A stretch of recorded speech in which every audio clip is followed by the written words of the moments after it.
getting dark. That can only mean one thing.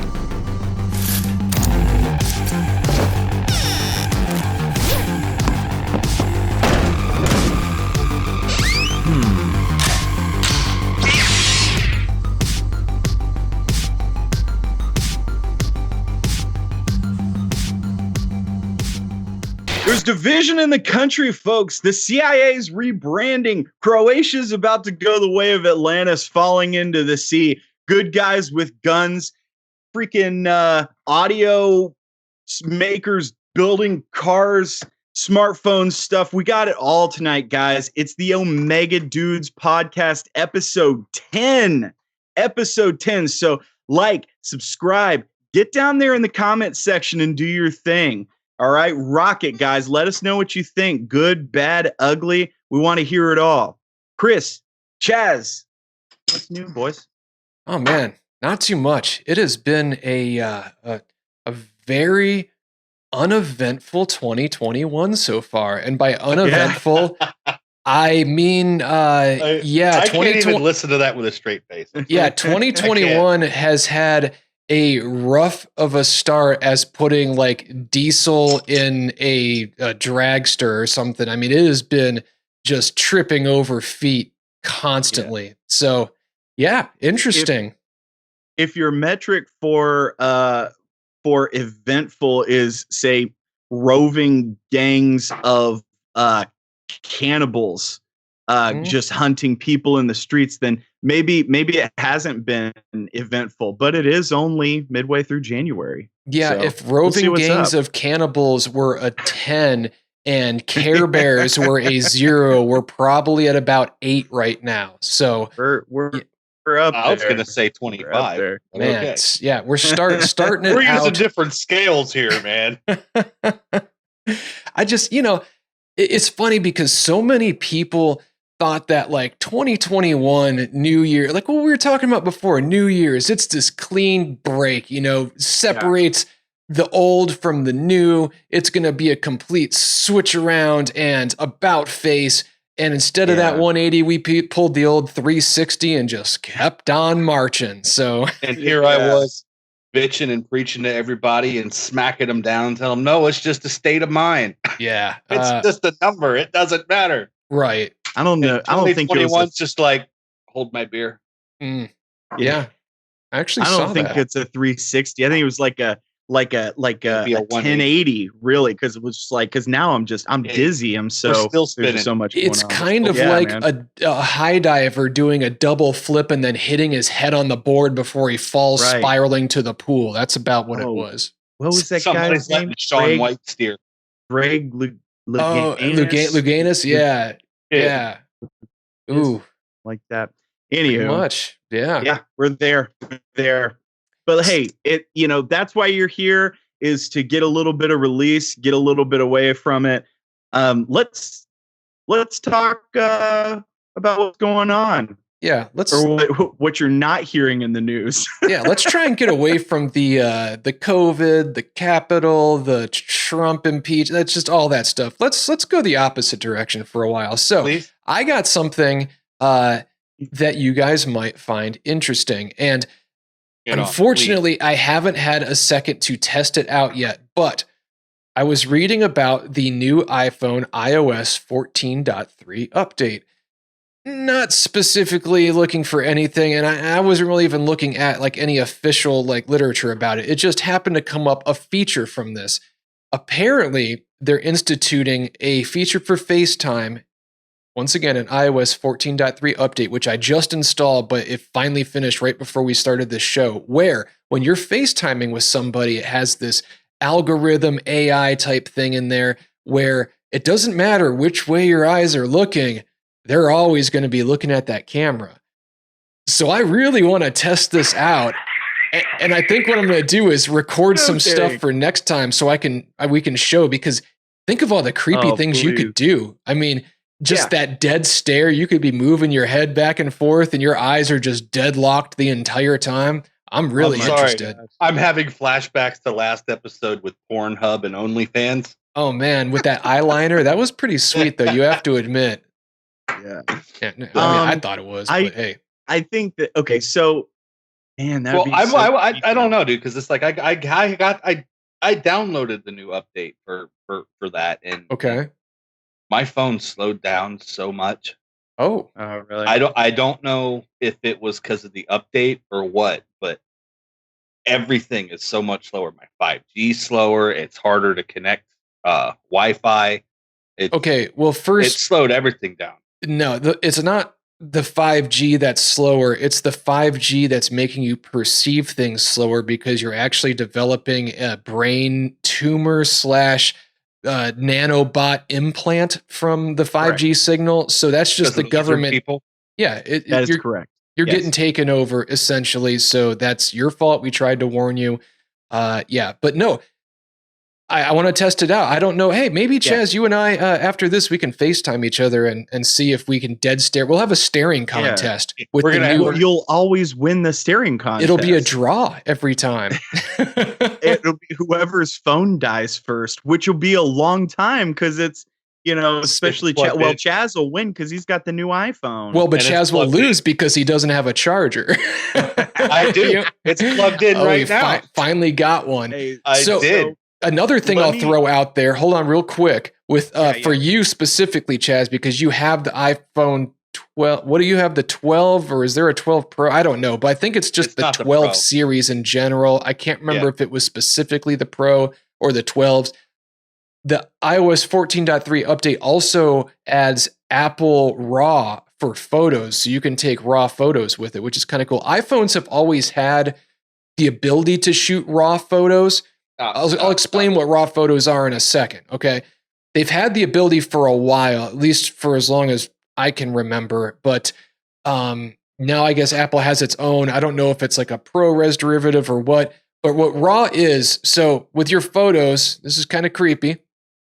With your photos, when you shoot with a phone normally, it's either JPEG if you want the higher quality photos, or I can't remember what the lower quality, like some sort of high compression, maintaining quality format that's like a higher compression version. But with RAW photos, what happens is it saves the data from the light and all the different, RGB colors, so that after you shoot, you can actually edit the photo like a professional photographer would and really have the power to manipulate it in any way that you can think. It's a lot more you can do with it in terms of editing. So a lot of people out there that like to take photos, selfies, stuff like that, little amateur photographers, or maybe even pro photographers using phones.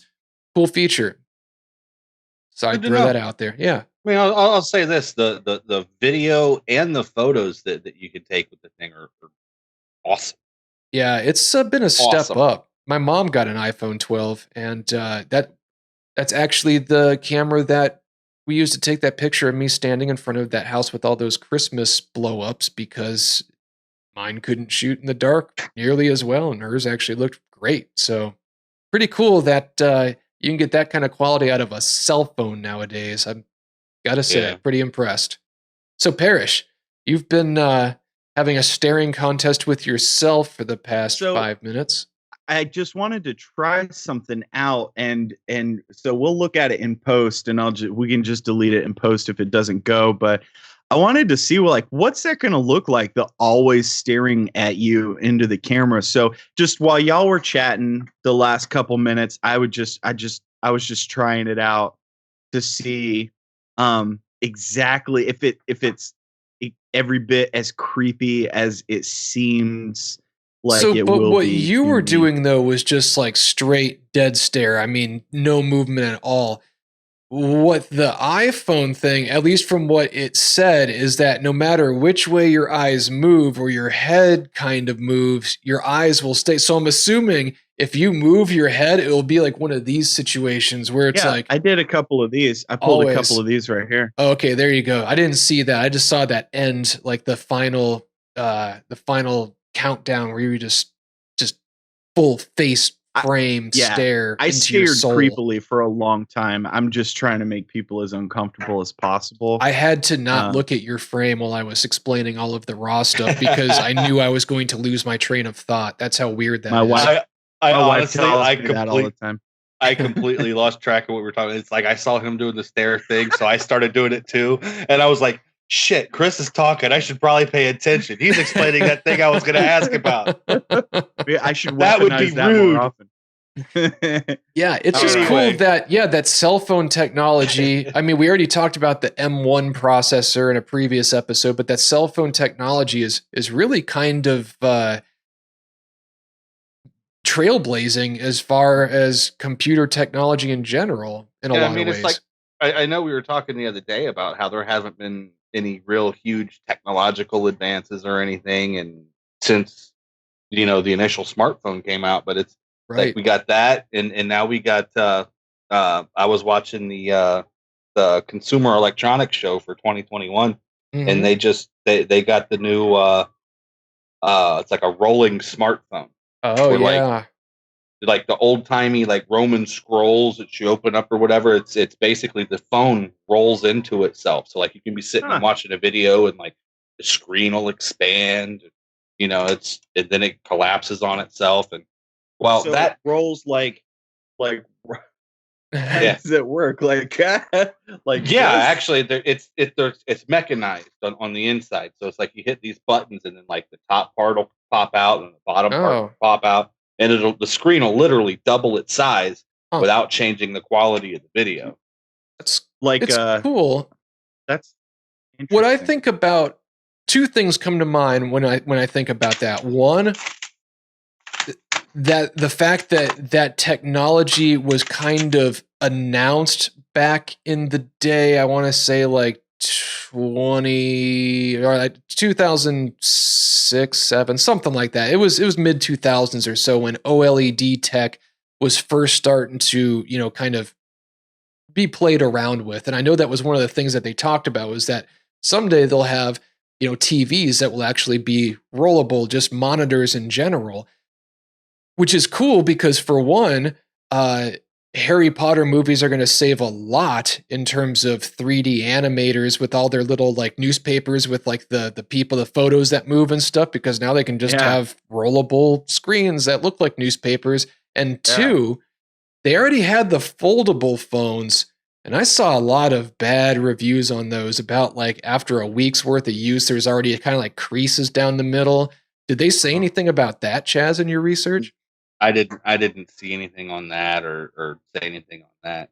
You would think rolling would prevent that a little bit because it's not folding and creasing so much. It's non-destructive kind of, but I'd be curious. Yeah. Well, I mean, what I was getting at is it's not even so much that the concept of the phone's cool. It's the direction that it's going. Because I mean, it's like now we're just outside like Back to the Future territory. You know what I mean? We're like.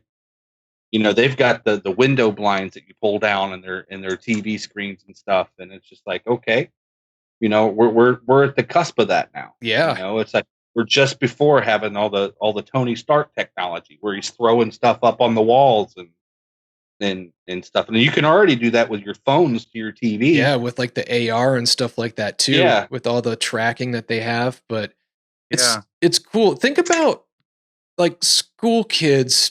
20 years from now, it used to be like we'd pass notes and, paper airplanes and stuff with messages. They're going to be able to just fold up a little screen that they, with their finger, wrote something on and fly an electronic airplane to somebody else who can erase the note. Really, it was crazy. Weird. That's called an email, smartass. I didn't think emails were a physical thing that you could like hold in your hand, but hey, I guess or a text message. Yeah, my definition of email is a little bit different. But no, what I'm saying is, 20 years from now. So 20 years ago, I would never have thought that I could download a full 1080p HD movie on my phone, let alone 4K, because that wasn't even something people were talking about in terms of videos back then. On my phone in a few minutes from anywhere. Let's be real here. 20 years ago, the phone of the day was like you talked about your family in Argentina, the Motorola Razr. Oh, geez. That was the phone of the day, bro. 20 years ago, it was still like Nokia. That's like 2000. I think the Razr was like, what, 20? That was 2007 or so? 2006? It was before that, Chris. It was when we were in high school. Yeah. It was the early aughts. The Razor came out then? Yeah, Razor was hot, bro. Like sophomore, junior, senior year. Yeah. Razor Okay, was I'm gonna look The that Nokia up. was But like- yeah, 7th grade, 8th No, grade. the Nokia. I think the Nokia because it had Snake. 97, 98. The Nokia Yeah. had Snake, and so that was like freshman sophomore year. yeah, I remember a lot of people had the Nokias because they were like just completely bulletproof. Like you could throw those Yeah. things up in the air and they'd come down Yeah. and hit concrete. Oh, and just dude, you couldn't I would hurt them. freaking and the flip The phones concrete too. would break. The old flip phones. I Uh-huh. still have a working flip phone from high school. Like I went to you would go to the beach. I'd go to the beach and forget it in my shorts and just go swim for like 10 minutes and be like, Uh-huh. oh crap. And just set it out on my beach towel in the sun. And after a couple hours, it just powers right on. Nice. Like it's crazy, dude. So I mean, I'm looking now here. they're waterproof, but Yeah, still. I'm looking here and it looks like it was introduced in July 2004, so definitely after high school. That'd have been like early college for us. That's the Wait. Razor. The Razor? Yep. That The just- Motorola Razor, July. Dude, I had that in high school. You I had a think you're- Razor in high school? I or think you're something similar. misremembering because I remember when my cousin Chad, the one we just lost back in November, he was the first one I knew that had one, and I know that I was in college when he had that. And he was one of those guys that like got the latest and greatest. So who knows? I could be wrong. That's just Wikipedia Freaking time and you know. warped. But yeah. I But think there was anyways, a glitch in the Matrix. I think getting that's what it back was. to the rollable tech, another Mhm. cool thing that I've thought about with that, and obviously it's going to take a little bit of time, but I'm sure there's going to be some concepts out there. Imagine having your car covered in that so that you could have, whatever color, whatever video, whatever you want. I mean, you could customize the hell out of your car. Yeah, boy. Wouldn't that be sick?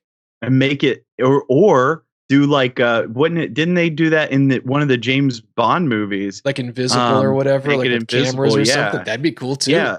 Like it just like active camouflage. Or Guys make are it. so giving flexible Elon behind it. Musk ideas right now. What if you had cameras like on the inside of the door panels that faced in, so it made the car look like it was like clear Inside itself, out. so that Oh, I was just so gonna that you say. could see everything. Like you're driving down the road, and you're like, dude, look what that girl's doing. She's all leaning over. Oh no, dude, look, she's just picking up some French fries she spilled on the ground. Nothing to it. Oh, never mind. Okay,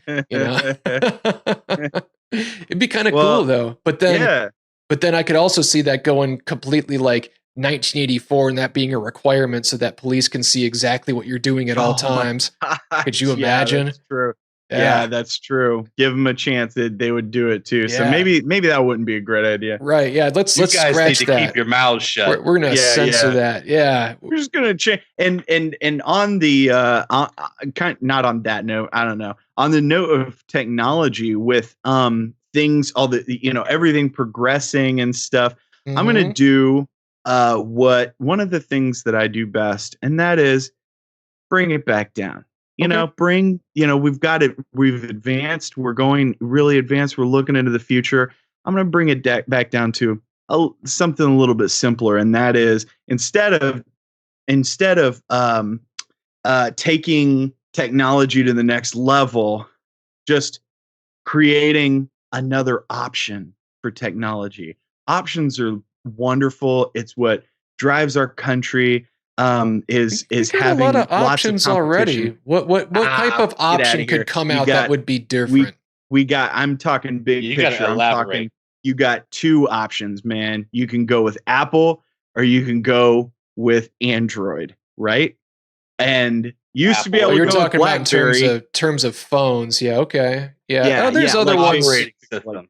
Other Yeah. ones So, out yeah. there, but yeah, essentially, I get. Yep. Yeah. Sure. There's other stuff out. I think is Droid one. I think even Droid is on an Android platform. Yeah, that's now. right. Yeah. Droid is Android, and so is Yeah. like the One Plus and all those. They're like Yeah. some of them have kind of like modded systems, that are Yeah. changed a little bit, but mostly it's based off the same architecture. Yeah. Yeah. So competition's a beautiful thing. It makes everything cheap. Definitely, absolutely. It makes sure that the consumer has the best option. And so competition is giving us a new phone with all new phone, new operating system that will not be an Apple or an Android. Just got announced on January 9th. If you've not heard of it, this is, if you've heard of the website Gab. Oh God. Okay. I was thinking you were going to say a new Windows phone or something like that. So very glad that that's not the case. I forgot all about the Windows phones. Oh yeah. So the Windows phones too, if you're into that. Yeah, this is all new. So Gab is a social media platform that started in, I think it was 2016, and since then, for about, well, even before that, I guess, they've been working for, we now know, about 4.5 years to develop a new phone, and it looks like it's still early in the process. They still have some more work to do, but it looks like it's or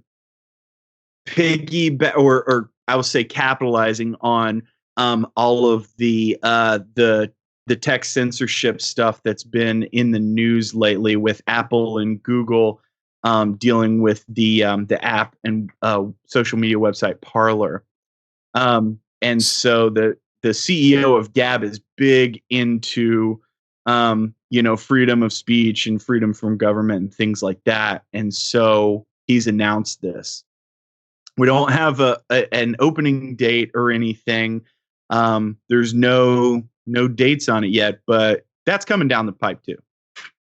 So that's fun. So Gab, how do you spell it? It's not G-A-B-B, is it? No, it's just G-A-B. Okay, because I looked this up. Sorry, I'm unfamiliar with this, so I looked it up. And apparently, Gab with 2 B's is not a smartphone. Well, maybe a smartphone, but they call it a dumb phone in all these articles I've been seeing, because I guess it's for kids, so it's kind of like doesn't have a lot of functionality just because of that, which I get. So I was just trying to find some info on basically all that's out there. Like it just got announced on the 9th, so it's all really fresh.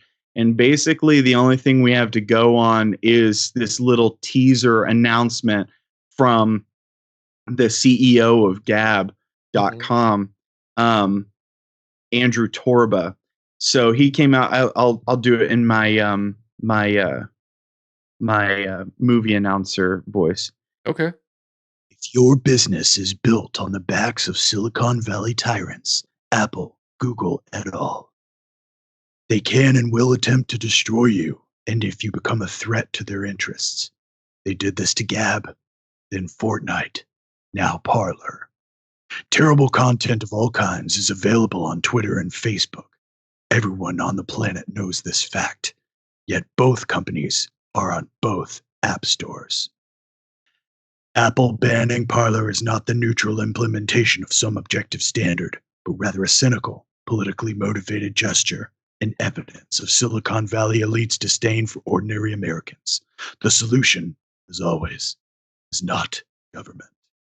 It is to build your own. People mock this meme, but Gab lives it. While others whine, we build. Meet the Gab phone. Yes, it's real. It sounds a lot better when you say it like that, doesn't it? Yeah, definitely. So this is a phone that it's entirely like its own operating system. It's going to work off of other networks, I'm assuming, because that would be to build all the infrastructure would be pretty complicated. But so it's basically kind of like just an all new thing, not using Android, not using iOS, any of the things that have been established. Hey, I mean, if they can pull it off, that'd be cool. If they could pull it off, they are going to have a windfall, my friends. It's going to be rough. I don't see it happening. I don't see it being a financial success. It's going to be rough. It's a good concept, but with all of the smart devices and compatibility issues that a person would have going to that from one of the already readily available devices. I don't see that. Yeah. I don't see that being sustainable. Yeah, I don't know. I had Apple for 7 years, I think 6 or 7 years, and I broke away to Android. I broke away to an Android, and it took me about 3 weeks of frustration. Right, but that's coming from an already well developed and supported system to another arguably better developed and supported system. I understand what Chaz is saying for sure, because it will be it'll be like going from Apple to XYZ system that nobody's ever used before, and nobody's developed anything for. Well, no, I mean, like all these people that have like smart doorbells and stuff with cameras on them. You know, somebody shows up at their doorstep, they pull their phone up, they can see everything. Well, you can't do it on this because it's not compatible. Oh yeah. Well, it'll. That's what I'm saying. There's going to be some teething issues for sure. Yeah. But I think if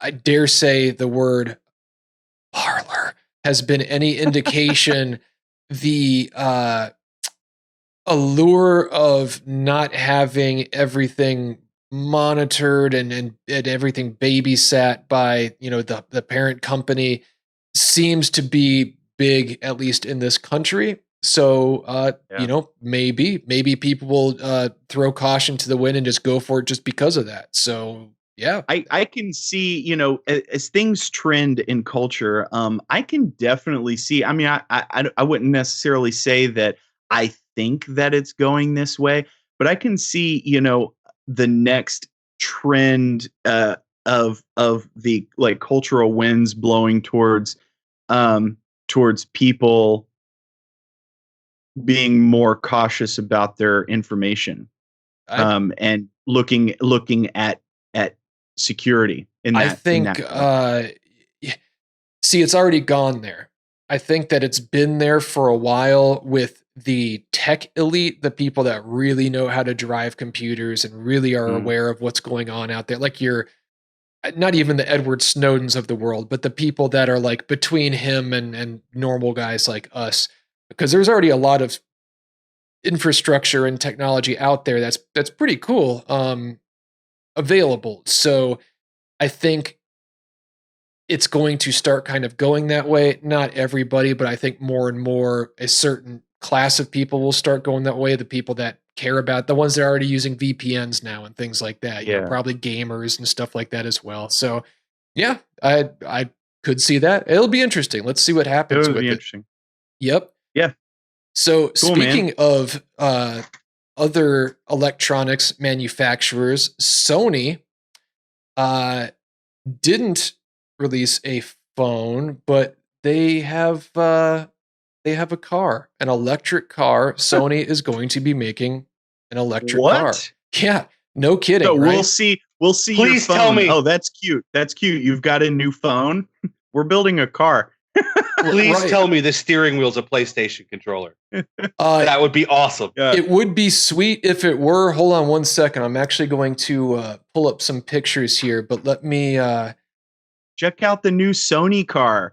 Comes standard with Rockford Fosgate sound system. Yeah, so right here, let me just pull this up. So if you guys look at the little screen down here, so this was from Chaz, the tech conference.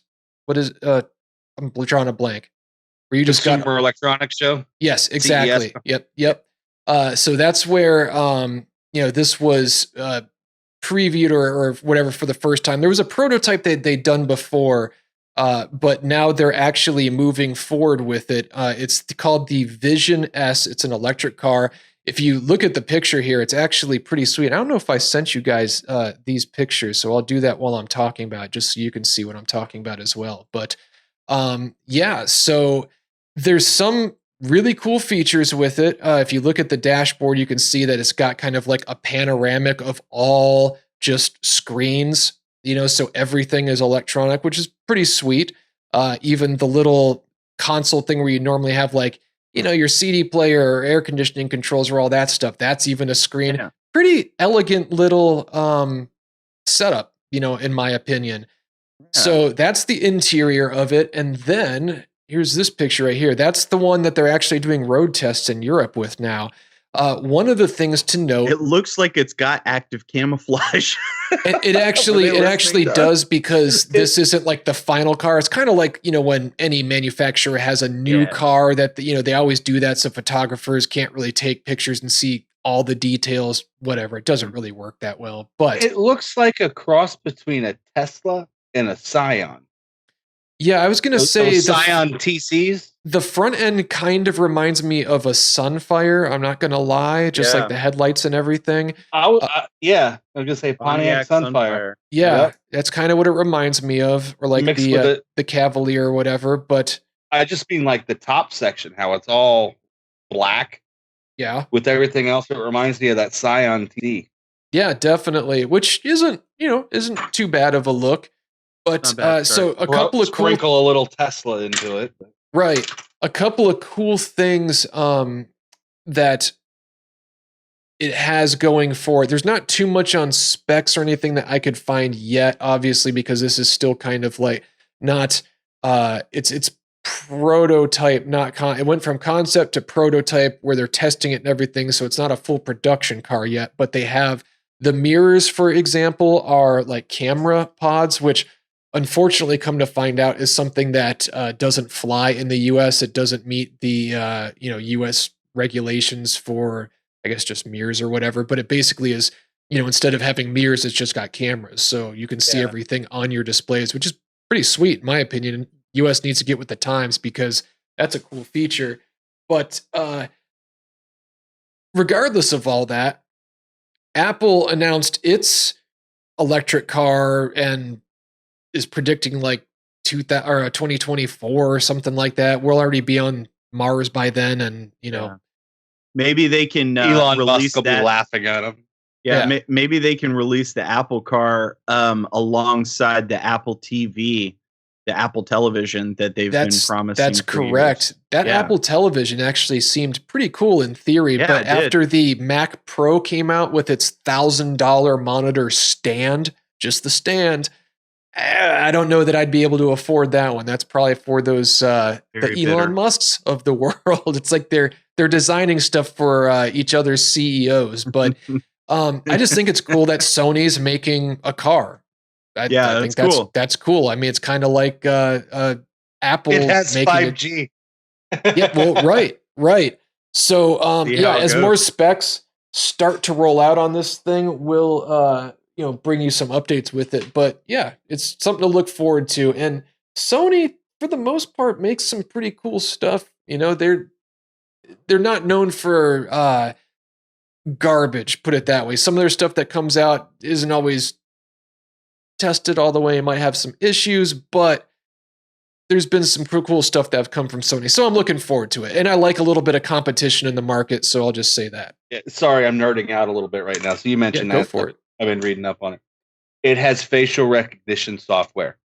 So like you open the car, you get in the car, and you sit down in the car. It does a scan of your face and all your personalized preferences and settings and stuff. Oh, sweet. It like the seat, all your dash settings, where you want your mirrors and all that, how it displays up there. It says, you can program it to say your name and stuff. That's awesome. Yeah, that is pretty sweet. And I got to say, let me see if I can... I drop this in here? No, I can't. Stupid thing. Hold on one sec. Let me open up this picture again so everybody can see it. So the interior, back to the interior. I just got to say, that is a slick looking interior. I mean, Teslas have a pretty clean interior, but this just goes above and beyond, man. That is clean. I hope that they are planning on making this a self-driving car. Because good Lord, there's a lot of screens to look at. It's like Sony, whoever developed this, watched iRobot a lot with the Audis, and just kept watching it and watching it and watching it. And went, okay, I think I got it. Here we go. Nailed it. Yeah, but that's pretty cool. And if you notice, if you guys look really close at this photo of the interior right there, the rear view mirror as well is just a LED. Camera. I'm assuming OLED or something screen. So kind of scary in a way, just because I'm one of those. I like the idea of having that type of stuff, but at the same time, I like having physical gauges just because if something goes out with your car, it's nice to have an actual gauge for the important things. But if they're doing it, it's probably going to be pretty reliable. And I guess tech nowadays is to the point where, I mean, how often does your phone fail? And even though your phone's not sitting in 130-degree heat, well, yeah. That's another thing too. What happens when that Apple car comes out and in 5 years they're already putting hardware limitations on it because they want you to upgrade? Yeah. You've got the 2024, but now you need to get the 2025. Right. Well, exactly. Hey, I got a question. Something I've been wondering as Chaz guzzles the last of his Yuengling. Chaz, where are you at with that? Well, you've got to be getting towards the end of your Yuengling supply that you got, right? Ooh, that's a sad situation. I know that's not the last one. I got one more case. One more case. And then I'm going to have to make one more trip to Louisiana. But Yuengling did announce this morning that they're coming to Texas. Oh, snap. Mr. Smith goes to Washington and Mr. Yuengling comes to Texas. You're talking about like an actual distribution plant, or they're just going to start distributing to Texas? Brewery in Fort Worth. Whoa. Wow. And that's what, 3 hours away from you? 3 hours from me. 3 hours. Man, that's worth it. 6-hour trip. Brother. They're only doing the lager. Okay. That's all you need. That's all they really. Who cares? Well, I don't think I've even had like the black and tan, or the light isn't bad, but the lagers. I haven't tried that yet. It's like the Hershey's is pretty popular. I got some of that. So hold up a second, because I used to drink Yuengling back when I was like college. What's the original? Is lager the original Yuengling? No. What's the original? I don't know. I honestly don't know. The lager's the only one I actually like. Yeah, the lager's the original. No. Is it? The lager didn't come out until the 80s. Well, so there's a Yuengling that's not a lot. So what? I guess it's like a Pilsner or a light lager or something. I guess. I don't know. Okay. I honestly, I say that like I'm all knowing and smart and have known that. You did come off that way. I read that this morning. Okay. I read did it you? Morning. Okay, but so you read it this morning, but you don't know what the actual original is. So now I need to figure it out. I'm trying to fake news until we find out. I'm trying to figure this out. Well, hey, I'm not going to take the time to do this right now because it's going to take a second for me to look it up, and we have other things we want to talk about. So anybody out there, if you guys are as big of a fan or bigger because you actually know what the original is, Yuengling fan as Chaz, in the comments section, write it down there. Let us know. Let us be able to correct Chaz if it please is the lager, because that would just be Pillory and Pillory Chaz, please let him know what a fair weather fan of Yuengling he actually is. Please. Look, you don't understand. It was hysterical. When I got to Louisiana, right? Get off. We got to Shreveport, Louisiana. We pull off. We get there. We go in. We clean Walmart out. And it's like, well, this isn't enough beer. Shit. So we go across the street. There's a liquor store there. And I go in, and no joke, there was not one, but two other people that were there from Texas that drove like 3-4 hours to get there to buy Yuengling. Oh, no, jeez. That's a bad sign. Does the beer in Texas suck that much? No, Yuengling's just, yeah. Well, you know how it is, it's like though. they got Shinerbach and they got this Revolver. Yeah, but when you have your brand, when you have your brand of beer or your brand of liquor, you can drink other things, but it's like, that's just your brand. That's what you like. Or with cigarettes or whatever else your muse is. It ain't right. Yeah.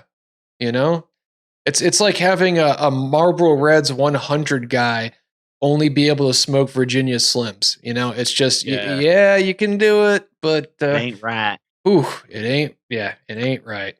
That's why I brought up that brand in specific. I can't tell you how many times I bought those for Chaz. Hey, can you bring me some Bring me some Marlboro Red 100s and a Coke. I'll give you cash tomorrow, I swear. Anyway, the other thing that I'm actually really excited about is everybody knows what a Keurig is these days. Little K-cups. Dude, these guys have actually managed to come out with an ice cream version. What? Wait, how does that even work? I don't. It's got these. They look like shot glasses. The pods for them, they're like this big. Look like a tall shot glass. You just stick the pod in there and you get a bowl of ice cream. What? How do they even do that? I don't know. I gotta figure this out. Let me see here. I'm not a scientist. It's on the. It was at the conference, man. It was It's called Cold Snap. Does that ring a bell to you? Yeah. It's gotta be a milk substitute that can be held at like room temperature, right? And you stick it in the Keurig machine, and it gets the water to like near freezing, and puts the water in and shakes it up. It's probably like stupid expensive because it's probably like powdered milk and liquid nitrogen or something. So actually what I can do is here, I'll send this to you guys as well so you have it and you can see what I'm seeing. But I just threw it up on a little window for everybody to see. This is on CNN Business. It's a rocky road to disrupt the ice cream industry, but someday you might. Oh my God, this is so stupid. They're using like all kinds of ice cream puns in this. Strong work, CNN. Strong work. Right. So Cold Snap ice cream it looks and functions like a Keurig for soft serve ice cream. Let's see how it works. I'm going to scroll through here. The system is marketed as taking shelf-stable, recyclable ice cream pods of varying flavors and freezing them in about 90 seconds before dispensing it into a cup or cone. It's also working on pods for smoothies, frozen coffees, protein shakes, non-dairy ice cream, and frozen cocktails such as mudslides and daiquiris. Oh, that might be popular. Now, let's be real. The price point is less sweet. Skip everything else. Everybody's gonna get it. It's just gonna be the easier Margaritaville machine for 99% of people. That's it. That's the winner. Chicken dinner. Would you say about price here? $1,000. $1,000. Good Lord. No thanks. What? Hard pass. Okay, so Keurig-inspired ice cream machines aren't entirely new. And again, this is from CNN Business's article. LG demoed a frozen yogurt pod system prototype called Snow White. That kind of sounds like nose powder to me. No wonder that didn't take off. At the 2019 South by Southwest conference in Austin, and startup Whim Yogurt developed a $300 frozen yogurt machine, but suspended operations in 2018. Meanwhile, traditional at-home ice cream machines can cost less than $100, and I know that to be true because my brother and his wife are really into ice cream, and I got them like a little ice cream maker thing for Christmas, and we'll see how that works out. I don't know if they tried it out yet, but yeah, I mean, cool idea. It kind of reminds me, I don't know if any of you guys have seen that Bam Margera film that he made called Haggard, where I can't remember the dude's name. It's been so long since I watched any of the CKY stuff, but he's trying to make a reverse microwave by finding like a bunch of Freon, and he wants something that can freeze stuff as fast as a microwave can thaw stuff. That's kind of what it reminds me of, something like that. Like, cool, I guess, but why? I don't know. Are you gonna? I mean, and my big thing, because I have a kind of a small kitchen, it's kind of like the pizza makers. Very cool, dude. It can make you a pizza in like 5 minutes. Awesome, dude. That's great. How often do you make pizza? Right. You know what I mean? It's like, how often do you have? I guess if you had this out on your counter, you could eat ice cream ostensibly every day. Yeah. But I mean, do you want to do that? Is that something that, you know what I mean? Couldn't you also just buy a couple flavors, a couple quarts with different flavors of ice cream and eat it every day as well. I mean, that's true. And you know what's cool about that, Chris? The bonus about that, I would argue for that even more so, because then you put it in the freezer. Maybe you don't go into the freezer for a few days or a week, and you forget that it's there. Oh, and yeah. then one night you're like looking for something. You're like, Got man, that there's sweet nothing to tooth. eat. You got that snacky stuff going on, and you open the freezer and Oh man, there's your chunky rocky monkey. road. Yeah. Yeah, boy. That is like the greatest feeling on earth. Yes, It's beautiful. it is. It's like finding $50 in your pocket. Yes, You didn't know it's you like had. finding cash in your pocket. Like, That man. actually happened to me, not with ice cream, but the other night. It was like midnight, and I'm laying in bed. I couldn't sleep, and I'm like, man, I have the taste for something sweet. Let's see. I don't think we have anything because we haven't gone grocery shopping in a while. And I'm kind of looking around, not really finding anything. But then I see like a bag in the back, a Publix bag, and I reach back and I pull it out, and it is 2 of these Senor Rico rice pudding dessert cup things that are like, $1 or something from Walmart or Publix, and they're just delicious, like rice pudding for store-bought rice pudding. 2 of them. Oh my! I didn't even know they were there. They must have been there for a month. Awesome. Awesome. It's a good feeling. Yes, it is. Such a good feeling. This is that surprise, that gratification. Yeah. So you know what else is a good feeling? What's that? Go ahead, Chris. No, you tell me. I want to hear your good feeling. Go for it. Helping out your fellow man. And what's an even better feeling than helping out your fellow man? Helping out animals in need. Yeah. That is that's definitely a good feeling. And it's funny that you should bring that up, because what an organic segue. I know. And I totally wasn't going to do a good guy with a gun segment this week, but then Parrish kind of convinced me, because there was a little story that had come up, and excuse me while I'm shutting down Windows here and talking at the same time, but a little story had come up and we talked about it, and he's like, oh, you know what? That would be a very good guy with a gun story. So let me get this set up really quick. I just want to make sure that before I'm ready, nothing starts playing, because it's going to be a little bit of a fun show here. So the story behind this is, and let me make sure that I got nice audio and everything. Yeah, we're going to be good. Okay, cool. So the story behind this, pull it up here in the little window, is a I keep wanting to call them park rangers. What's the term, Parrish? I keep messing this up, but like game warden. Game warden, yes, game warden. In Kansas is walking along, and he happens to see 2 bucks that are locked up. And for everybody out there that doesn't know what that is, like the male deer, they have the horns, the antlers. Whenever it's mating season or they find another one, they challenge them. Yeah, they'll butt heads and they'll kind of fight with their antlers, just showing off for the women folk over there watching that are getting all, ooh, look at him go, oh dear, my pearls. Such a terrible pun. But so every once in a while, though, because their horns are kind of, weird and kind of can loop a little bit, and if they get it just right, they can lock up, and that could be the end of these deer, because if they can't get unlocked from each other, that's it. So this guy, I'm playing the video right now, and it kind of cuts in. I edited a little bit of this out, but so he just threw a blanket over these deer's head, and just to protect him from it a little bit, and he's trying to figure out what he's going to do to get them unlocked. So he has a little strap. He's thinking about maybe throwing it over the antlers to kind of, help pry them apart. But this is a dangerous situation, because these deer, once they get free, they're going to be scared. They're going to try and run. There's a guy there, it's going to be scary for him. So in a second here, he's going to give it a little bit of thought and decide on a better solution for it. So let's see here.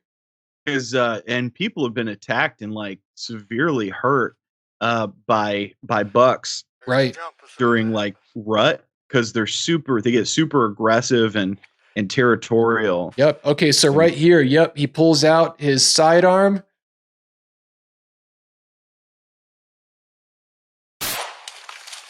Boom. Blammy. Look at that. There goes a deer that has one less antler, but they're both free. And for all you guys out there that are going to be, sad and complaining that he shot a deer's antler off, and now that poor deer is going to have just one antler for the rest of its life.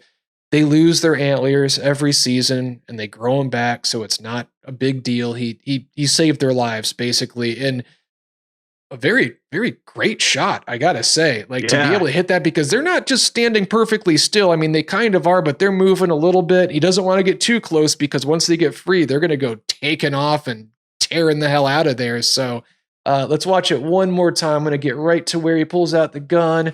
Yep, here we go. One more time. Just love this shot. You can see he's kind of shaking. He's nervous, 'cause this is a critical shot. He doesn't want to hurt him. And he knows he's got one shot.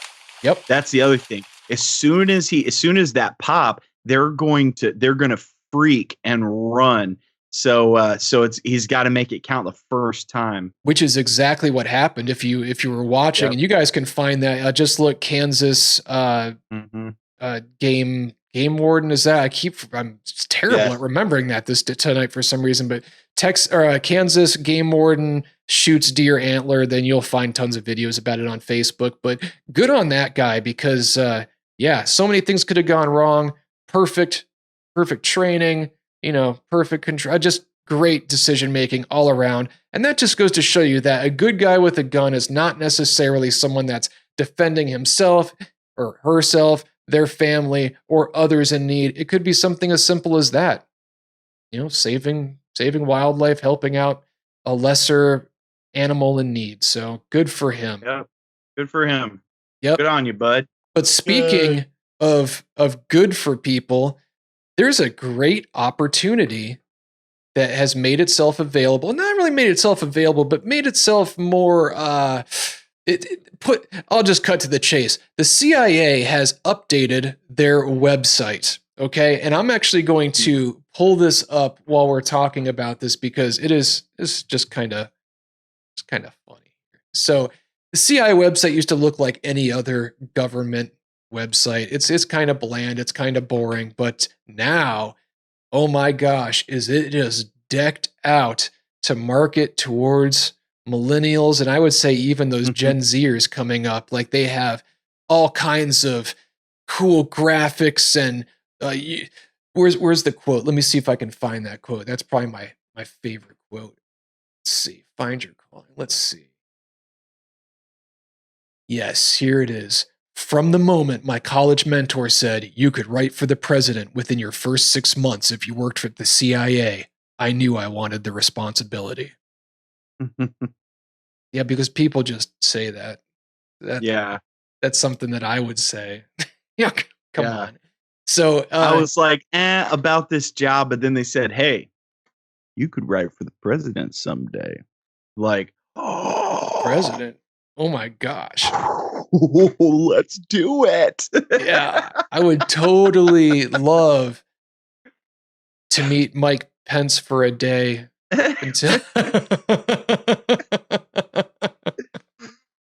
But what I think's funny about this is, they're really trying. See, 3-letter agencies have been getting a really bad rap lately. It's just got to do with all those hookers and blow.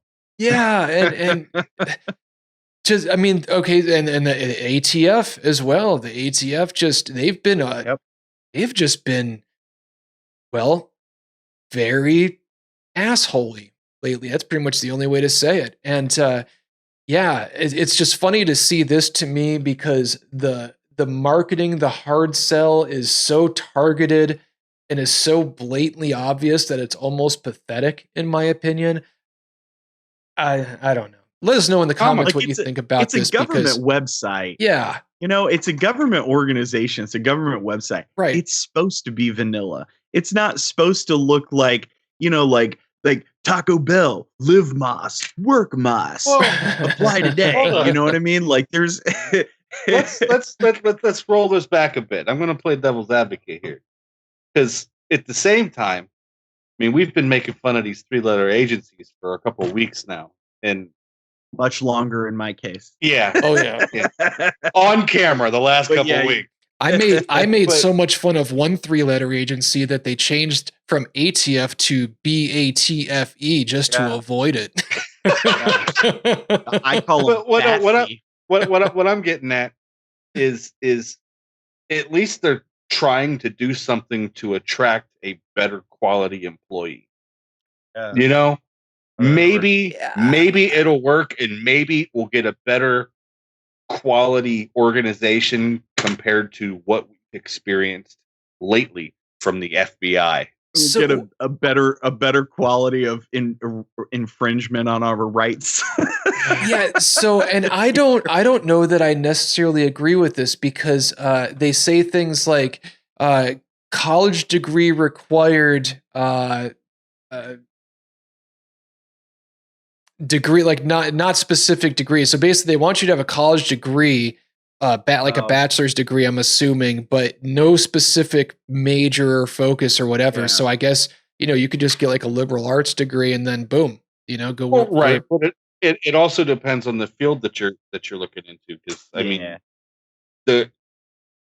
not according to the website. The website just makes it sound like you could just jump on in and write for the president. Yep. Sure. Pen pal. You know how that works for you, buddy. Like, yeah, until you're in the sub basement of the Pentagon. Like, all right, make yourself at home. Make sure you put out the rat traps when you clock out. Yeah, I'm picturing like what was it? Office Space with the stapler guy, like that. Yeah, down in the boiler room. Going to burn down the building. That's the last straw. And it's funny too, because the CIA, I'm thinking more of like the NSA and all the scandals that happen with them, with the spying on, getting all the cellular companies to send send not even petabyte, more bytes than you can possibly even terapeta file on file. Just getting people to send all of the information from their customers just straight to the NSA, so they have everything on file. But Americans, we're talking about like your own citizens. That's just screwed up. And even though that's the NSA, the CIA is definitely going to have stuff to do with that, because there's interagency, cooperation and stuff. So there's not enough of that. Well, there's not interagency communication in the good way. I'm not saying what you're talking about is okay. Let's clarify that. I'm not saying that is okay. Sure. I'm just saying that CIA doesn't talk to the FBI.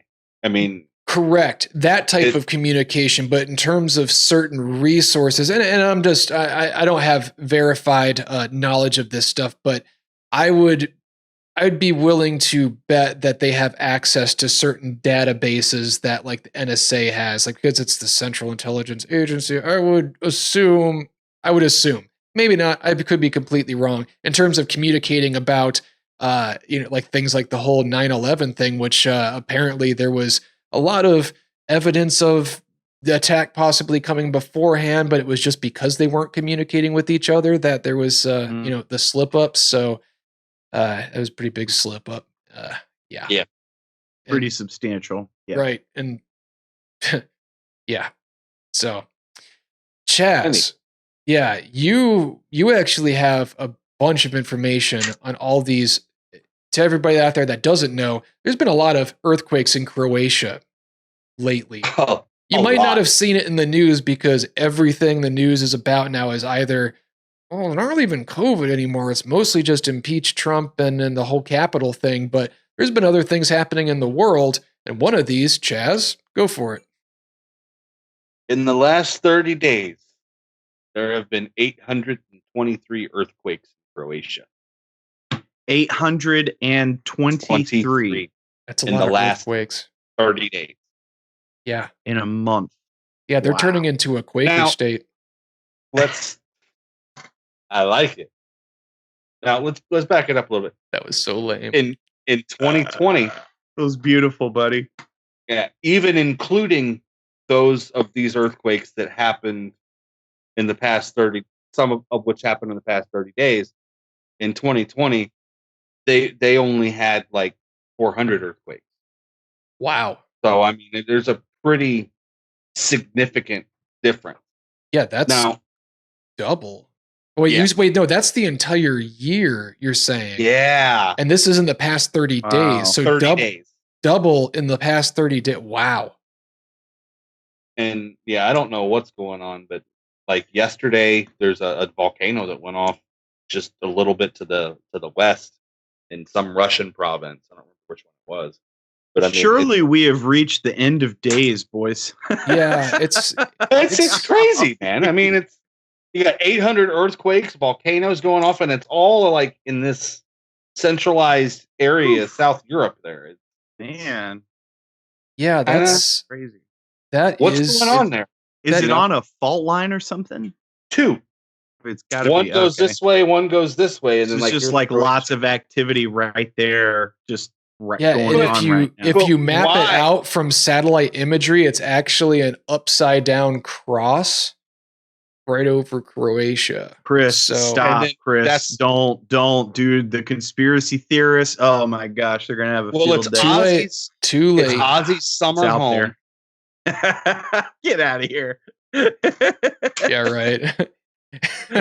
And that's where he goes and he feeds the lizard people. I was gonna say you can tell by the just trail of headless bats leading up to a random house. This is where the lizard people are gonna crawl out from underneath the crust. Yeah, the mantle they've been hiding out. Yep. Yeah. This is where the Lizard Overlords, they've been hiding among us. You can tell when you pause the video and you see Mark Zuckerberg's eye just slightly glitch out a little bit. That's the lizard person shining through. And they're maybe 2021's their year. And you know what? Chameleon circuit is broken. This could actually be the point where NASA is no longer able to hide the flat Earth reality from us. It could just be that we're finally getting there. The truth is coming out, and we're about. Yeah, this is the dawn of a new age. It's coming. I can just feel it. Something just feels different. 2020 was bad, but it was just a warm-up year for 2021. So, folks, that's why you need to stay tuned to the Omega Dudes, because surely we are in the end of days, the end times. So. So stick with the Omega Dudes, and we're going to walk you through this Omega. Yep. We're going to walk you through it. Yep. Or we'll be smiling and laughing the entire time. For new conspiracy theory idea of the week, we got you. Maybe we need sarcasm is strong here. Yeah, we need to make that a segment. But no, to get a little bit more serious about the Croatia thing, it's been kind of rough. There's been a lot of people hurt. There's been deaths. It's been pretty chaotic. If you look at some of the pictures from the aftermath of some of because we're not talking about just minor earthquakes either. You're talking like in the mid 6s, like 6.3, somewhere around there. Some of the heavier ones, that's getting pretty bad. I took notes. Okay, go for it. 1 6.4 magnitude, 2 between 5 and 6, 21 between 4 and 5, 70 between 3 and 4, 285 between 2 and 3. Wow. Now, and everybody that's watching while Chaz is explaining, I'm just going through and clicking images from Google Images right now so you can see just some of the aftermath of these. That's so with those numbers that you gave, just doing quick calculation in my head, we're looking at an earthquake. We're looking at 3 earthquakes a day? Roughly 3 earthquakes a day? Wait, you said 30 days and how many? 800 something? 800 some in 30 days. So yeah, so that's a like lot more than 3 a day would be 90. So you're talking a lot more. That 10 a day would be 300. So yeah, you're talking like what, 25? Yes, I'm sorry. I meant 30 a day. So you're at more than 1 per hour. Yeah. Right. And not all of them are horrible, right? Like some of them are just like really low magnitude, but still they've got to be freaking out right now. That's what I was going to. The last one was 3 hours and 19 minutes ago. Wow. It was a 2.9 magnitude. Yeah, which is still nothing to before that. And before that, it was 3 hours and 56 minutes ago, and that was a 2.1 magnitude. Jeez. So that was half an hour earlier. That's what I was going to ask too. Was Chris, you kind of answered it, but I was like, okay, so you hear stuff about like, oh, there was a giant typhoon, the biggest typhoon in recorded history, but it was out in the middle of the Pacific and never made landfall anywhere, so nobody was there to experience it. Right. Like, the word are we talking was tsunami? But okay. Yeah. Okay. Whatever. Typhoon's a hurricane in the Pacific. Go ahead. I said Pacific. But you meant tsunami. You were talking about a tidal wave. You don't tell me what I mean, devil. I will tell you. Listen, you guys. If you got a if it was, geez, you look what you did, Chaz. Are you proud of yourself, Chaz? So, are you proud? Yeah. What would they be like? How many of these? I wonder how many of these earthquakes are perceptible. Or is it just like, okay, that counts as one, and that counts as one, and so obviously some of these are, at least some of them, or a lot of them are. Man, the ground is just constantly shaking. Right. Yeah, could you imagine? For like a month. I can answer that. Most people cannot feel an earthquake with the magnitude of 2.0 or less. Okay. So there were 444 of those earthquakes that have been tabulated on the registry here in the last 30 days. 444 that were over that were under 379 have been over. Okay, so that's a lot still. That's over 10. Yeah, over 10 a day that you can feel, and a lot of them have been significant. So yeah. Anyone living in Croatia, first of all, like, I don't want to whore us out for like comments or anything, but if you have any experience, it'd be cool for you to comment and just share your, just experience of what's going on. But also, I just want to say, stay safe over there. That's a scary situation. And I feel for you guys, because usually a natural disaster, it comes, sometimes you're prepared for it, sometimes it's more of a surprise, but it ends and you can start to rebuild. And this has been just kind of nonstop. So, wow. Well, the three of us kind of were fortunate growing up, because, we're the three of us we're and Florida's kind of got it easy as far as the. I think your mic just switched over, Parrish. You might want to plug that back in. Oh, sorry, No, you're good. The thing with Florida is it's little technical difficulties. Everyone, just stand by. You should see Parrish's setup. It's actually it's kind of like a circus clown balancing act, like on a ball juggling and stuff like that. Very much so. Well, we should share our setup sometime. That'd be fun. Yeah, that'd be good.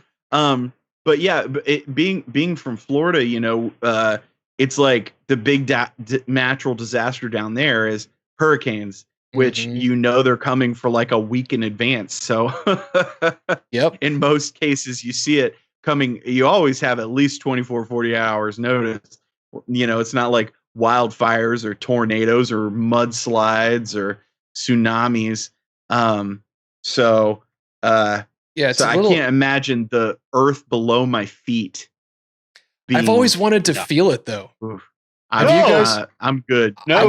See, there's two natural disasters that I've always wanted to just experience. One is an earthquake, not like a giant one where like it's just terror everywhere around, but just feeling it, because I've never felt it, and I think that'd be interesting to feel. But also, I'd really like to see a decent sized tornado, preferably not too close to me, but it would be cool to see one in real life just to see it. I've seen just close enough to see the cows flying around. Right. So every now and then you'll see like, what do they call, like water spouts or something they call it. Driving over like bridges here. We have a lot of water, on the coast of Florida, but you'll see small, water spouts, but not like a F3 or F4, just giant tornado. I think that would be awe-inspiring almost, like, because that right there is almost like looking at just God. That's something that mankind has no power, at least yet, has no power over. That's whatever. You can't do anything. And just like an earthquake, like, what are you going to do? That's the earth crust mantle, like, moving, and you can't stop it. You're powerless. Right. So it'd be cool to feel it. That's all I'm saying. It's just to experience very humbling. That. Yes. I would imagine it'd be very humbling. Correct. Right. Yeah. Take me down a couple notches. Speaking of humbling, though, one thing that we did want to talk about, I don't know if you guys are still up to it or not, but if you guys haven't noticed out there, there is a lot of division going on in our country currently. And it's been going on for a while. This isn't a new phenomenon by any means. So we thought before we talked about it, talking about it on the show maybe, we thought it might be something interesting to talk about, just what is it going to take to get past this? Because, and this isn't going to be about arguing one side is right versus the other or any of that. That's just a completely other topic, and we don't care right now about that. It's more about how are we going to move past it? Because if we don't, it's just going to keep getting worse, because it has been getting worse for a while. So, and it doesn't just get worse for the side that's not in power or the side that is in power. It gets worse for everybody, and it's going to get worse for our children. A lot of people, a lot of the millennials and definitely the zennials, the Zoomers, don't remember the 90s. But one thing that that I think the last time we really saw, bipartisan political work getting done was in the early and mid 90s, when you had Bill Clinton was the president, and the Republicans became the majority in the House and the Senate. Yeah, right. Newt Gingrich was the Speaker of the House, and they said, okay, so we can butt heads, or we can actually get some things done. A little for you, a little for us. And they balanced the budget. And I believe, if I'm not mistaken, that the early 90s, during that era, it was a late 90s. It was the second term. There you go, second term. So I believe, if I'm not mistaken, that was the last time that we had a balanced budget in America. And it was because you had people with opposing views of how the world should be, or how the government should be run, working together, not necessarily always politely or nicely, but working together to get things done. Right. Opposing views, but common interests in terms of the greater good. Yeah. Yeah. So, Parrish, what do you think? Why do you think that changed? What do you think was the turning point with that? I mean, we talked about this for a while, and we really couldn't figure it out. But maybe you've thought of something in the meantime, or you, Chaz, maybe, I still say it was the 2000 election and how things were handled after. No, come on. That's so. Yeah.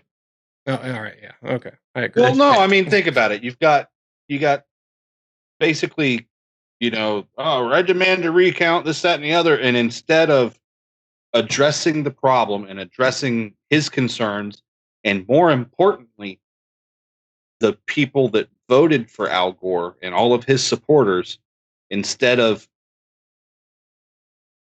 alleviating their concerns that things were fair and all that, instead those people were alienated, which caused a rift, and it's just been growing since. And not just that, but this was like the main, as far as I remember, and correct me if I'm wrong, but at that point, like the big thing with this past election was Georgia, but in that election it was Florida.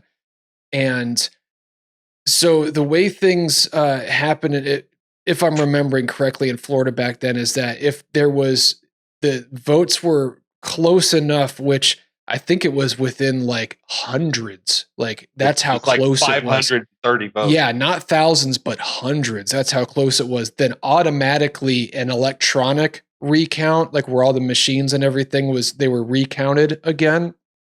And they also found some, there were issues like, because at the time they had to like punch the ballots, and some of the ballots weren't like pierced all the way through, so the machines couldn't read them, or some weren't at all, or maybe just had like a little bit of a dent where maybe someone tried, and there was a whole bunch of trying to figure out what the famous might hanging chads. Yeah, the hanging chads and the pregnant something or another's, right? Yeah, something like that. Yeah, it's exactly what it was. And so it was taking a while. And then when the recount came back, it was even closer. So then they were going to do a hand count, but Bush sued. And what was it like? There was like a stay or something, right? Where like it held it up for a certain amount of time. And then it was ruled that since it was so close to the deadline that there wasn't going to be enough time. So they were just going to go with it being Bush because he had, the most votes at that point, right? Something like that. Yeah. No, the lawsuit was about challenging the validity of how and what votes were being counted. Okay. Because it was different in the ensuing counties, which was a violation of the state voting law. That's what the lawsuit was about. It wasn't about, you know what I mean? It's just like, well, these votes weren't counted in the rest of the state because it fell into the state statute. Why are you counting them here?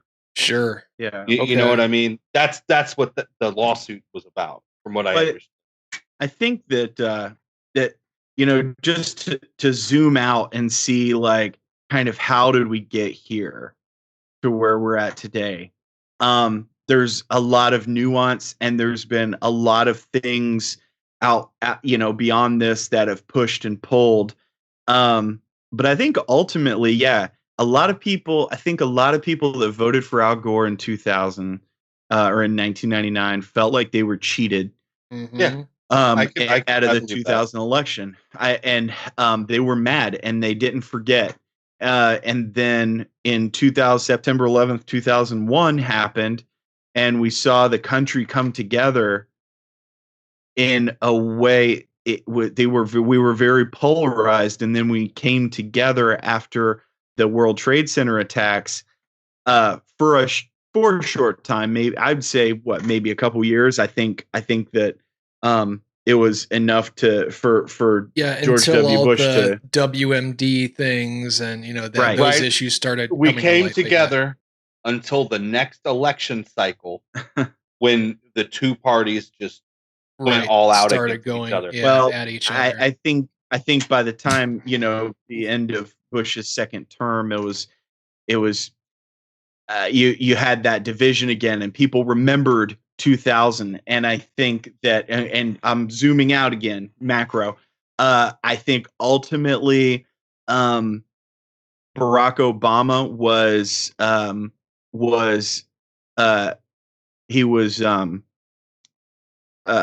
payback for George W. Bush. And in what way? I think you're going to have to elaborate on that. Yeah, I think that Barack Obama was not a moderate Democrat. He had a lot of pretty far left views at that time. Now the spectrum has shifted so much that he really kind of does appear somewhat moderate, really. But a lot of the things that he pushed, I'm trying to keep zoomed out. So ultimately, I think that 2000, there was a lot of people pissed off because of 2000, and now was the start of the division. They remembered that, and we got Barack Obama as a result of that in 2008. And then Donald Trump was payback for Barack Obama, and I think that Joe Biden and Kamala Harris are payback for Donald Trump. And so we're not any more. We're. I don't know how much more we could be divided than we are right now. And there's some things that'll divide us on philosophical grounds that can't be shaken. But I think there's more that should be uniting this country than divides it. So I have a couple things that I want to go back and kind of unpack about that. Yeah. I don't necessarily agree that Obama was payback so much for Bush. I think it was, I mean, the culmination of a lot of things. So one, of course, there were people that still felt slighted about that election with Gore and everything. There was also the whole thing with the war, there's weapons of mass destruction, but then they don't find weapons of mass destruction. And, they go into Afghanistan to go straight to Iraq. And, what was the real goal of the, just all that stuff, all these different questions, right? So when Obama comes first, black, right? So he's different just because of his race. He's pitching the change idea. There's a lot of people that don't agree with the war. They're also mad about, not mad, but still remembering things from that last election. So it was a lot of people rushed to him just to kind of get away from where it currently was, which they saw as bad. They saw him as invalid to begin with the first time. And so, Obama was elected. And the Trump thing, I think that was definitely kind of a payback situation because so many people were mad about things that Obama had done, and Trump had made so many promises that sounded good to a lot of people that, look what happened. Like even most Republicans, most conservatives, didn't support him in the beginning, and it was just kind of a joke. And then he kept getting more and more popular, and that was weird. I couldn't believe it. I could not believe it, but it happened. And I think go ahead. Yeah, that's one of the things I wanted to get with is I don't necessarily think that Obama was a payback or by any means. But going into the Trump bit, I don't view him as payback for Obama either. That was because I blame not all, probably 80 to 85% of the division that this country is experiencing on politicians themselves. I don't care what political party you're affiliated to, because if you actually look at the registry dating back to that point, let's call that ground zero, our flashpoint, the 2000 election, all of those people are still in play. Every one of them. Sure. Those are the same politicians that are calling the shots, and because, they don't have term limits and they just keep pouring money into campaign after campaign. Some of them don't ever stop campaigning. Some of them don't even go to Washington. They're all just about campaigning and painting a picture. And Donald Trump was just a guy that got pissed off and was sick of the bullshit. And I think he just stepped into the limelight and just started calling people out. And I think that's a very he won good a lot point. Of people over. I think that's a very good point to remember too, is that there's a bunch of things that changed around that 2000 thing. So first, there was the election. There was that upset. I don't know what would have happened if there was a manual recount. Probably Gore would have been the president. I don't know because I don't have any of that data, but there's a good chance. It was very close. But also, and like you said, a lot of those people are still in play, a lot of the politicians. But another aspect of this is the internet started, it had been starting before that, but it was speeding up. And also right around that time is when social media, came into its infancy. And could you picture promoting an election on your MySpace page? Yeah, but it happened. People would post things on there. People would share ideas. And then not only that, but the political campaigns, the news, everybody started seeing the opportunities for reaching all these people because people are going to pay attention to social media. And it created, I think, even more of a divide just because not just false information, but people seeing so many ideas that they didn't like all the time that it turned them off, and on both sides. And remember, like Parrish, you were saying that right now it's been as divided as it can't really get much more divided. And I don't necessarily agree with that. I think it could get a lot more divided because right now it seems like it, but it's also the more vocal minorities on either side that are, the worst of the worst. I don't want to say worst of the worst, but you know what I mean? Like the extremes on both sides that are the loudest that make it seem like that. But the longer it goes on where there isn't compromise, because right now people don't want to listen. Each side does not want to listen to each other. And it's just not a good place to be in. That's just not how you can't compromise. You can't work together for a common goal when you won't even hear each other's ideas, concerns, anything. And it's not just the people, it's the politicians. It's gotten to the point where, like we were saying, was it Tulsi Gabbard that was saying that? I can't remember, but I think it was Tulsi. That sounds like something she would say. Yeah, I could be completely wrong about who it was, but and I think it was on the Joe Rogan podcast, I want to say, about how she was surprised by how adamant each party was about not supporting anything that the other party did, just because they didn't want to concede any ground that they thought that they had gained, in this back and forth struggle. And that's just such a ridiculous thing, because politicians are supposed to represent the people, do things for the good of the people. Right. And that's just not what's going on right now. And let's break it down. The people that elected them.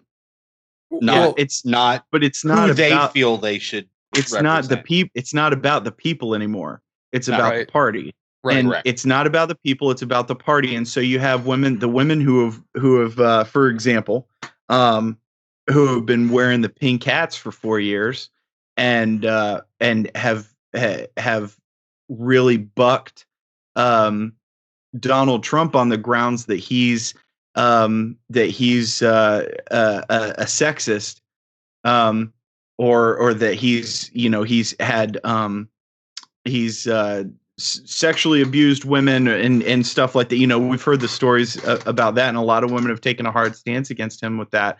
And those same women have said, when all of this about the lady who came out and accused Joe Biden was it rape or just molestation, something to that effect, something very bad, one of his staffers back in the day. And she came out, and a lot of these same women said, you know what, you're probably right. That probably did happen. And I don't care. I'm still voting for Joe Biden. And I'm not picking on Democrats or the left to saying that, because there's definitely examples on the right of the same thing. Absolutely. I'm just making a point. I'm making a point that it's not about the politics with people anymore. They're playing a game, and their team is either the red elephants or the blue donkeys. And they're all a bunch of Mr. Hankies. Yeah, but it's not a game. They all suck. And I think that the way we bring this country back together is, I think that everybody can unite around the fact that all of our elected leaders suck. Yeah. And they should all be fired. I don't care what party they are. If they're Republican, Democrat, Independent. If you are currently in a political office, you currently hold office, you're done. Get out, go home. Thank you for your service. We don't need you anymore.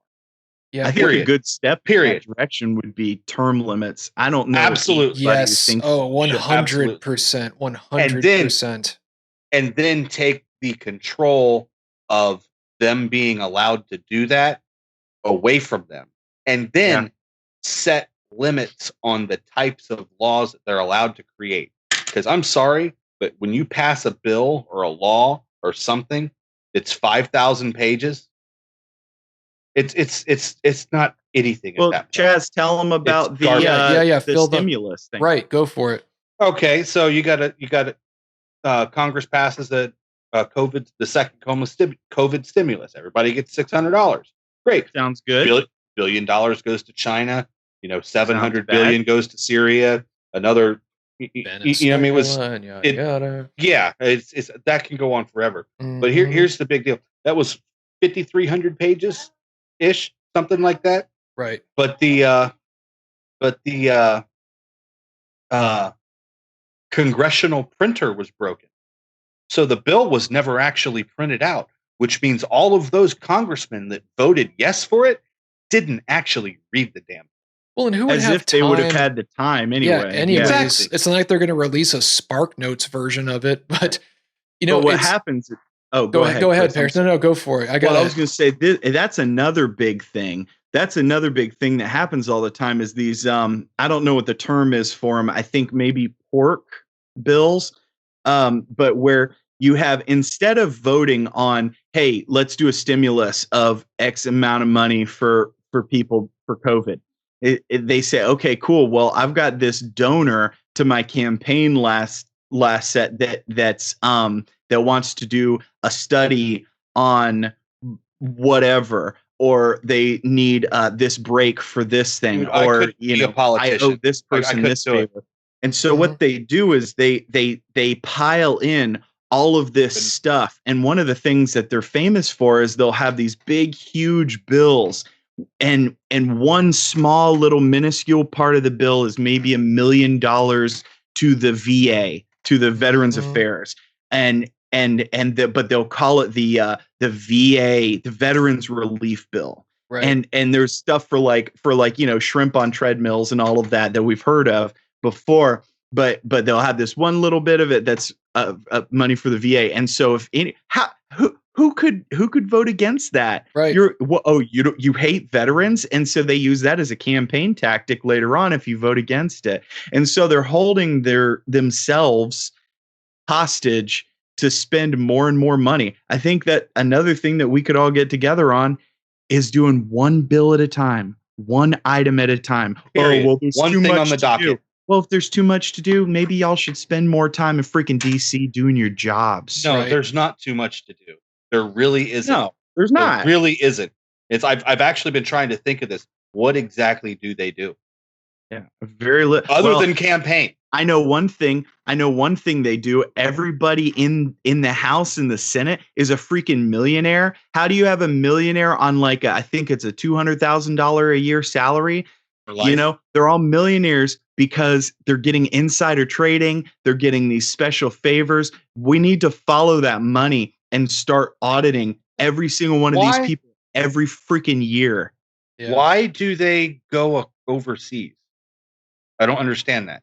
Because it's seriously at the electoral college reading. There was more than one senator that or representative that was talking about how, it's like, yeah, I was over in Syria with so and so to discuss this with this world leader, and I think that there's something to be said for I think that speaks to international relations. I can definitely see a need. That's why we have diplomats. That's why we have leaders in those particular positions, not congressmen. The congressmen worry about what's here, not what's there. Does that make sense? Yeah, I think I think that there's room for a committee of foreign affairs. Great, right. Okay. Your diplomat that you guys have appointed will report to you. You don't all get to take a trip overseas on America's dollar. You don't all get your pockets padded by all them. Yeah. So let's back off to the our original point that we were trying to talk about here. One thing that and I know obviously that this isn't something I got a wandering baby. Yeah, go for it. Right. This isn't something that's going to happen overnight, but So, and we were just talking about how Angela Merkel is stepping down, Germany's chancellor, which is kind of different because she's served for a very, very long time. But one thing that I do like is how the German system works. They're like parliamentary system. So you have a bunch of different parties over there, right? And say the parliament has 100 seats. There's enough for 100 representatives. So it's filled based on the percentage of votes the parties get. So if one party gets, 50% of the votes, then they'll have 50% of the chairs. And the party that wins, their candidate is the one that becomes the chancellor. But the other parties will have as many seats as the percentage of votes that they receive. So if they get 1% of the votes, and they'll have, if there's 100 chairs, they'll get one person in that parliament. So you could actually have smaller parties that can, team up on different issues, different votes, whatever, to overpower, instead of just having this, two-party system that we have now, where it's just, you have Democrat and you have Republican. That's it. That's how it's always going to be. Yeah. It leaves the door open for having new parties enter. Like we've had the Green Party or the Tea Party or all these other parties that have come around. If even they receive, a small percentage of the vote, they'll at least have a voice, in the government. And I like that idea. Obviously, that would be a giant restructuring, but I do like that idea. It makes you wonder. It's because the country was designed around 3 branches of government. Why did they decide on 2 parties instead of 3? Well, that was George Washington. Yeah, they didn't. George Washington, that was one of his warnings for America when he left office, was don't become a 2-party system, or don't become a party system. And we almost immediately became a party system. They did for a while, because they had like Federalists and they had all different parties. And then, slowly but surely, excuse me for a second. I'm going to put some eye drops in because I've been staring at the screen all day. By the time you had, I think it was Lincoln. Lincoln was the first Republican, and before that, the 2 major parties for the longest time were the Whigs and the Democrats. And the Whigs kind of were subsumed or consumed by the Republican Party after Lincoln. And I'm curious, would a member of the Whigs party be called a Wigger? That's a good question. I'm just wondering. I mean, probably you not. Have to ask them. That's a bad joke. Bad joke. I'm sorry. I just had to. That came to mind. But I really think, to me, I think obviously one of the biggest issues are politicians that are looking out for themselves, looking out for their party, looking out for their pocketbooks, all that stuff. There's the lobbyists out there. There's a lot of things that could be slowly but surely fixed.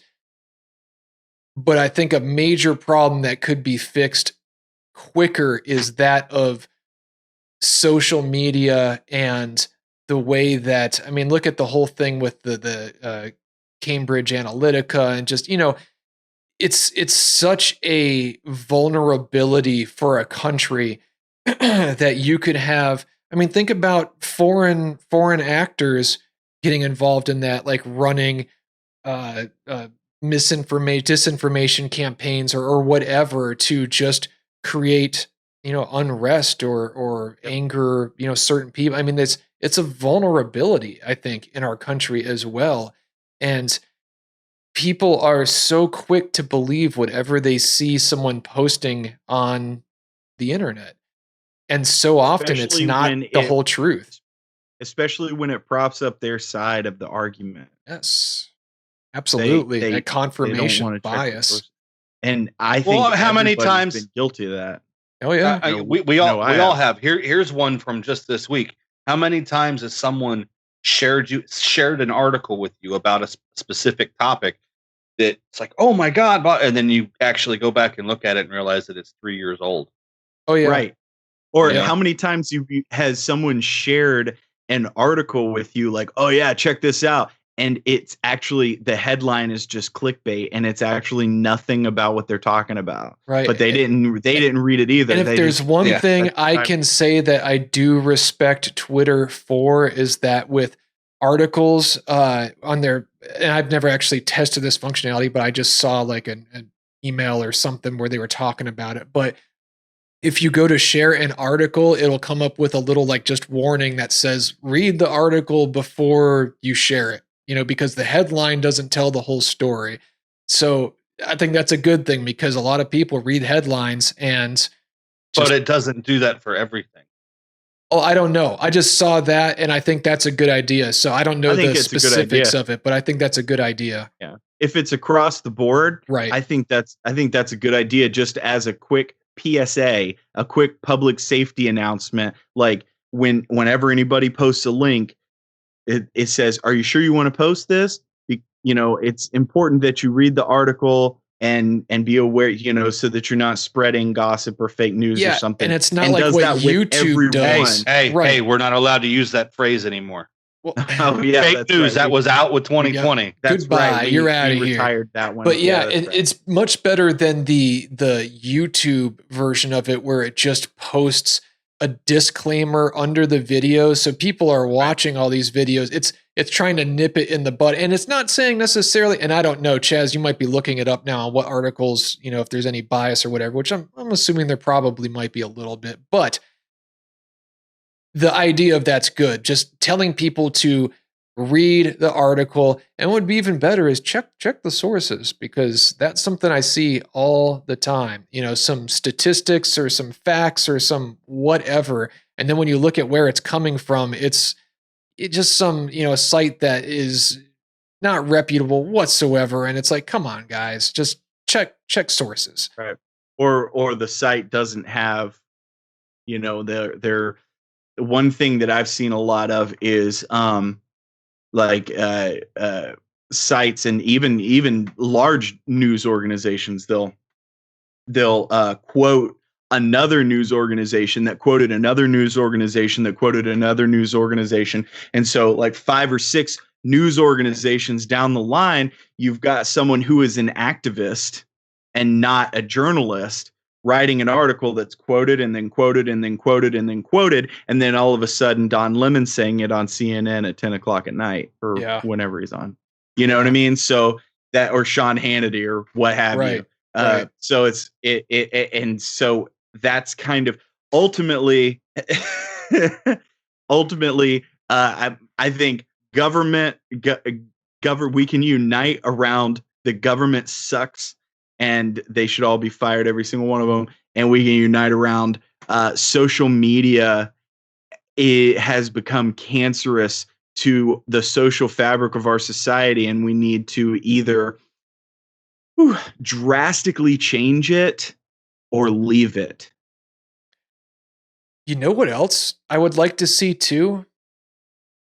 Not necessarily a return, but a move to put more power back to the states themselves, because my God, like depending on who's elected, it can change, everything for people in a certain state, where a state, people live in that state might believe, I'll believe a certain way and be happy with that, or not even believe, but just living a certain way.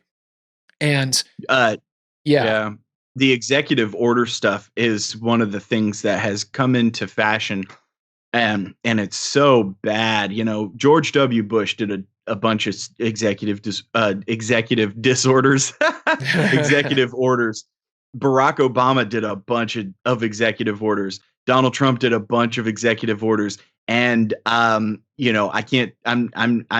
don't have a crystal ball, but my guess is Joe Biden's going to do a bunch of executive orders. And all that happens is you do all these EOs, and then the next president who comes in just undoes all of your executive orders, because none of them have any staying power. It's just a pen, and they just rip them up and start over again. And we're not electing a king. Yeah. One thing I can say that I read about Biden saying is that, of course, I'll just throw this out there, because anytime a Democrat is elected president, this is a worry among the conservatives, but with firearms in particular, and assault weapons being the hot topic nowadays, people are afraid that that's going to be the first thing on the chopping block by executive order. And he did say that he is not going to do anything like that for just that reason, because, I do an executive order that bans a certain type of firearm. The next guy comes and allows that, and machine guns or just whatever. So it was good to hear him say that, at least. We'll see what happens, but yeah. So that's really all I have to say about that, I guess. Ultimately, I think there are no easy answers, and it's not something that's going to change overnight or with one administration. Yeah. I don't like the division and the anger and the hate. I don't want to raise my 1.5-year-old son up in a world where this is getting worse. There's been a lot of anger, a lot of rage, a lot of violence, and I don't want it to go further. And so we need to figure this out. And the way that we figure it out is not morale will not, contrary to popular opinion, morale will not improve as beatings increase. No, definitely not. If you beat your enemy down, they're just going to come at you stronger than they did before. Yeah. So, and we're not enemies. We're Americans. Basically, people need to stop finger pointing, draw a line in the sand, and just be like, okay, let's move forward. Done. Like, here's the line. We're done. Let's start anew from here and move forward. I don't know. Yeah, and there's certain issues that obviously people might not ever agree on completely. Sure. And exactly. But I think that there needs to be rational discussion, and it can't just be people sticking their fingers in their ears going, la, la, la, la, I don't want to hear any of what you have to say because I'm right and I know that I'm right. And that's because I'm on team blue or I'm on team red. Exactly. Yeah. This isn't Twilight. Yep. Right. I'm team Jacob, you're team Edward, and so we're mortal enemies forever. Right. So yeah, I'm not proud that I knew the teams either. I'm not proud of that. But the problem is that also comes with swallowing your pride, and we'll see. But yeah, so I don't know. Everybody out there, though, yeah. What do you guys think about this? Maybe in the comments section, throw some ideas out there. Let us know what you think of what we talked about, and whether or not you agree. If you guys got anything else you want to add to it, we'd like to hear it. Either way, we're still going to be here. We'll be here every week, hanging with you guys, giving you a dose of, or giving you, hopefully, some entertainment, some fun things to think about, to talk about around the virtual water cooler as you're working from home and whatnot. And yeah, so keep tuning in, like, subscribe, hang with us. Leave some comments. How do you guys see us fixing this divide in the country? We don't want to hear any stupid, righty or lefty rhetoric. Yeah, none of that. We'll get rid of those comments. Well, no, we won't, because that's just stupid. But we won't heart them. We won't like them about that. Yeah, you can say it, but I'm not gonna like it. Yeah, no way. That will not get pinned to the top of the comment section. Yeah. But yeah, let us know. Also, share the video. Send it out there, hook us up a little bit, throw us a bone, share it with some of your friends that you think might like it. You guys got anything else that you'd like to hear, talked about, any good ideas for topics, throw that down in the comments section. So we'd like to hear all that stuff. We're just a bunch of guys hanging out, just talk. So until next time, everybody, buckle up, stay safe, and we'll see you next week for episode 11. Until then, deuces.